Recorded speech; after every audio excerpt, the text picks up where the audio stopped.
Rusia, Iran, Suriah, dan Turki bertemu di Moskow. Pukulan baru bagi Amerika Serikat.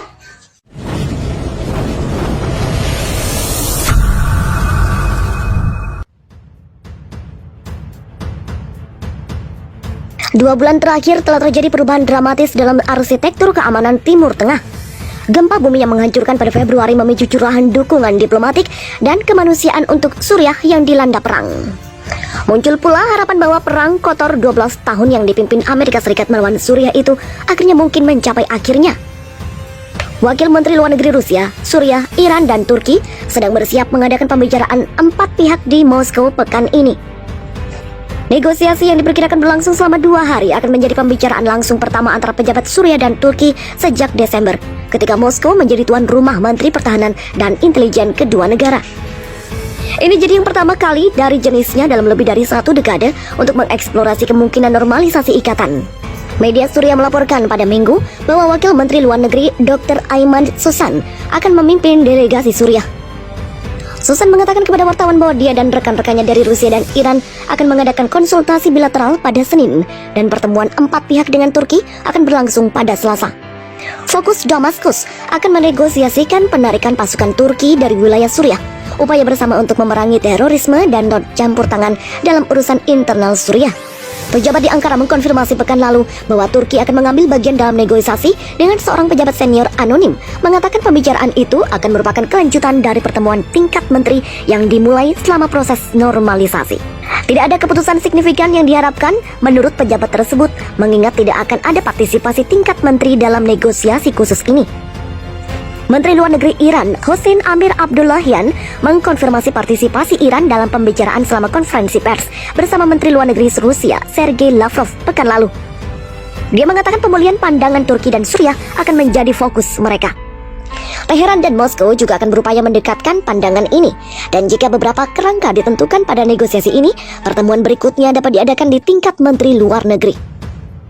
Iran bergabung dengan proses normalisasi diplomatik yang dipimpin Rusia pada Januari, dengan Menteri Luar Negeri Rusia Sergei Lavrov mengatakan sangat logis bagi Teheran untuk ambil bagian karena Moskow, Teheran, dan Ankara semuanya adalah anggota proses Astana untuk perdamaian Suriah. Rusia yang menikmati hubungan persahabatan dengan Suriah dan Turki telah menghabiskan waktu berbulan-bulan untuk membawa Damaskus dan Ankara lebih dekat ke normalisasi setelah lebih dari 1 dekade saling bermusuhan. Wakil Menteri Luar Negeri Rusia Mikhail Bogdanov memberitahu Sputnik pada Februari bahwa pihaknya percaya bahwa perbedaan antara Damaskus dan Ankara dapat diatasi dan akan terus membantu para pihak dalam menemukan solusi yang dapat diterima bersama demi menormalisasi hubungan antar negara di antara mereka dan memulihkan keramahan tradisional Suriah-Turki. Diplomat tersebut menyatakan keyakinannya bahwa pasukan Turki di Suriah, kunci pertikaian antara Damaskus dan Ankara, dapat diselesaikan karena pihak Turki telah menegaskan kembali pada tingkat tertinggi komitmennya terhadap kedaulatan, persatuan, dan integritas wilayah Republik Arab Suriah. Posisi ini tercatat dalam sejumlah dokumen Rusia-Turki dan pernyataan bersama Troika Astana. Komitmen Rusia untuk memulihkan hubungan Suriah-Turki dijabarkan dalam konsep kebijakan luar negeri baru pekan lalu. Dokumen tersebut yang ditandatangani menjadi undang-undang oleh Presiden Vladimir Putin pada Jumat secara resmi menguraikan komitmen Moskow mendamaikan perbedaan hubungan antara Suriah dan tetangganya, dan dalam membantu menyelesaikan dan mengatasi konsekuensi dari konflik bersenjata di Timur Tengah pada umumnya. Rusia menurut kebijakan baru itu akan fokus ke depan pada mengembangkan kerjasama skala penuh dengan Republik Islam Iran, memberikan dukungan komprehensif untuk Republik Arab Suriah, dan memperdalam kemitraan multifaset yang saling menguntungkan dengan Turki, Arab Saudi, Mesir, dan anggota organisasi kerjasama Islam lainnya. Pemulihan hubungan Suriah-Turki adalah kunci persamaan ini ketika perang kotor yang dipimpin CIA di Suriah dimulai pada awal 2010-an. Turki dan negara-negara lain termasuk Arab Saudi, Qatar, dan Israel bergabung dalam upaya untuk menggulingkan Presiden Suriah Bashar al-Assad, memfasilitasi aliran militan ke negara itu, dan ekspor minyak, artefak kuno, dan kekayaan lain darinya. Intervensi Rusia dalam konflik pada tahun 2015 membantu memperlambat aliran ini. Turki kemudian mengalihkan persneling untuk mendukung pemberontak di provinsi Idlib dan melakukan beberapa operasi militer di Suriah melawan Daesh atau ISIS dan militan Kurdi Suriah yang didukung Amerika Serikat, diduga terkait Partai Pekerja Kurdistan yang Ankara tetapkan sebagai kelompok teroris. Turki dan sekutunya saat ini menguasai sekitar 10% wilayah Suriah, dan Damaskus telah berulang kali menuntut penarikan mereka. Permintaan semacam itu yang juga diterapkan otoritas Suriah kepada pasukan Amerika Serikat dan Israel. Menekankan pentingnya masalah ini bagi Damaskus, Presiden Assad mengatakan bulan lalu bahwa dia tidak akan setuju bertemu dengan Presiden Turki Recep Tayyip Erdogan sampai Ankara setuju mengakhiri pendudukannya. Hal ini terkait dengan tiba pada tahap di mana Turki jelas akan siap dan tanpa ambiguitas untuk keluar sepenuhnya dari wilayah Suriah dan mengakhiri dukungannya terhadap terorisme dan memulihkan situasi yang terjadi sebelum dimulainya perang di Suriah. Sementara itu bulan lalu, China menengahi normalisasi penting perjanjian hubungan antara saingan regional lama Iran dan Arab Saudi dengan Amerika Serikat meninggalkan negosiasi dan memenuhi berita dengan anggur masam. Sementara itu pejabat Saudi dan Suriah baru-baru ini mengatakan kepada media Amerika Serikat bahwa kedua negara mendekati normalisasi perjanjian hubungan yang ditengahi Rusia. Pejabat Suriah dan Mesir juga dalam diskusi lanjutan tentang pemulihan penuh hubungan diplomatik dengan Menteri Luar Negeri Suriah Faisal Mekdad melakukan perjalanan ke Kairo untuk melakukan pembicaraan dengan Menlu Mesir Sameh Shoukry. 2 bulan terakhir telah terjadi perubahan dramatis dalam arsitektur keamanan Timur Tengah. Gempa bumi yang menghancurkan pada Februari memicu curahan dukungan diplomatik dan kemanusiaan untuk Suriah yang dilanda perang. Muncul pula harapan bahwa perang kotor 12 tahun yang dipimpin Amerika Serikat melawan Suriah itu akhirnya mungkin mencapai akhirnya. Wakil Menteri Luar Negeri Rusia, Suriah, Iran, dan Turki sedang bersiap mengadakan pembicaraan 4 pihak di Moskow pekan ini. Negosiasi yang diperkirakan berlangsung selama 2 hari akan menjadi pembicaraan langsung pertama antara pejabat Suriah dan Turki sejak Desember, ketika Moskow menjadi tuan rumah Menteri Pertahanan dan Intelijen kedua negara. Ini jadi yang pertama kali dari jenisnya dalam lebih dari 1 dekade untuk mengeksplorasi kemungkinan normalisasi ikatan. Media Suriah melaporkan pada Minggu bahwa Wakil Menteri Luar Negeri Dr. Ayman Susan akan memimpin delegasi Suriah.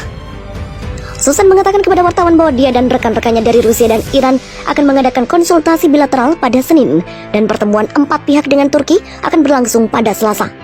Fokus Damaskus akan menegosiasikan penarikan pasukan Turki dari wilayah Suriah, upaya bersama untuk memerangi terorisme dan campur tangan dalam urusan internal Suriah. Pejabat di Ankara mengkonfirmasi pekan lalu bahwa Turki akan mengambil bagian dalam negosiasi dengan seorang pejabat senior anonim, mengatakan pembicaraan itu akan merupakan kelanjutan dari pertemuan tingkat menteri yang dimulai selama proses normalisasi.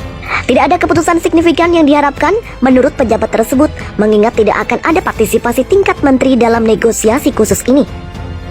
Menteri Luar Negeri Iran, Hossein Amir Abdullahian, mengkonfirmasi partisipasi Iran dalam pembicaraan selama konferensi pers bersama Menteri Luar Negeri Rusia, Sergei Lavrov, pekan lalu.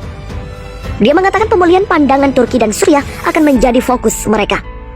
Teheran dan Moskow juga akan berupaya mendekatkan pandangan ini, dan jika beberapa kerangka ditentukan pada negosiasi ini, pertemuan berikutnya dapat diadakan di tingkat Menteri Luar Negeri.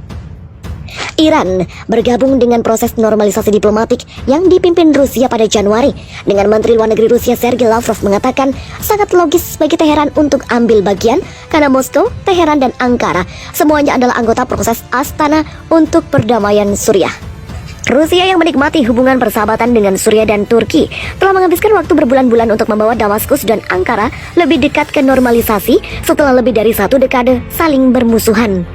Wakil Menteri Luar Negeri Rusia Mikhail Bogdanov memberitahu Sputnik pada Februari bahwa pihaknya percaya bahwa perbedaan antara Damaskus dan Ankara dapat diatasi dan akan terus membantu para pihak dalam menemukan solusi yang dapat diterima bersama demi menormalisasi hubungan antar negara di antara mereka dan memulihkan keramahan tradisional Suriah-Turki.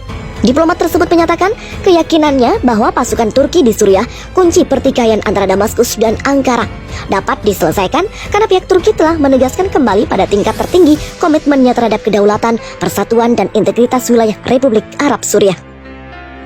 Posisi ini tercatat dalam sejumlah dokumen Rusia-Turki dan pernyataan bersama Troika Astana. Komitmen Rusia untuk memulihkan hubungan Suriah-Turki dijabarkan dalam konsep kebijakan luar negeri baru pekan lalu. Dokumen tersebut yang ditandatangani menjadi undang-undang oleh Presiden Vladimir Putin pada Jumat secara resmi menguraikan komitmen Moskow mendamaikan perbedaan hubungan antara Suriah dan tetangganya dan dalam membantu menyelesaikan dan mengatasi konsekuensi dari konflik bersenjata di Timur Tengah pada umumnya. Rusia menurut kebijakan baru itu akan fokus ke depan pada mengembangkan kerjasama skala penuh dengan Republik Islam Iran, memberikan dukungan komprehensif untuk Republik Arab Suriah, dan memperdalam kemitraan multifaset yang saling menguntungkan dengan Turki, Arab Saudi, Mesir, dan anggota organisasi kerjasama Islam lainnya. Pemulihan hubungan Suriah-Turki adalah kunci persamaan ini ketika perang kotor yang dipimpin CIA di Suriah dimulai pada awal 2010-an. Turki dan negara-negara lain termasuk Arab Saudi, Qatar, dan Israel bergabung dalam upaya untuk menggulingkan Presiden Suriah Bashar al-Assad, memfasilitasi aliran militan ke negara itu, dan ekspor minyak, artefak kuno, dan kekayaan lain darinya. Intervensi Rusia dalam konflik pada tahun 2015 membantu memperlambat aliran ini. Turki kemudian mengalihkan persneling untuk mendukung pemberontak di provinsi Idlib dan melakukan beberapa operasi militer di Suriah melawan Daesh atau ISIS dan militan Kurdi Suriah yang didukung Amerika Serikat diduga terkait Partai Pekerja Kurdistan yang Ankara tetapkan sebagai kelompok teroris. Turki dan sekutunya saat ini menguasai sekitar 10% wilayah Suriah dan Damaskus telah berulang kali menuntut penarikan mereka. Permintaan semacam itu yang juga diterapkan otoritas Suriah kepada pasukan Amerika Serikat dan Israel. Menekankan pentingnya masalah ini bagi Damaskus, Presiden Assad mengatakan bulan lalu bahwa dia tidak akan setuju bertemu dengan Presiden Turki Recep Tayyip Erdogan sampai Ankara setuju mengakhiri pendudukannya. Hal ini terkait dengan tiba pada tahap di mana Turki jelas akan siap dan tanpa ambiguitas untuk keluar sepenuhnya dari wilayah Suriah dan mengakhiri dukungannya terhadap terorisme dan memulihkan situasi yang terjadi sebelum dimulainya perang di Suriah. Sementara itu bulan lalu, China menengahi normalisasi penting perjanjian hubungan antara saingan regional lama Iran dan Arab Saudi dengan Amerika Serikat meninggalkan negosiasi dan memenuhi berita dengan anggur masam. Sementara itu pejabat Saudi dan Suriah baru-baru ini mengatakan kepada media Amerika Serikat bahwa kedua negara mendekati normalisasi perjanjian hubungan yang ditengahi Rusia. Pejabat Suriah dan Mesir juga dalam diskusi lanjutan tentang pemulihan penuh hubungan diplomatik dengan Menteri Luar Negeri Suriah Faisal Mekdad melakukan perjalanan ke Kairo untuk melakukan pembicaraan dengan Menlu Mesir Sameh Shoukry.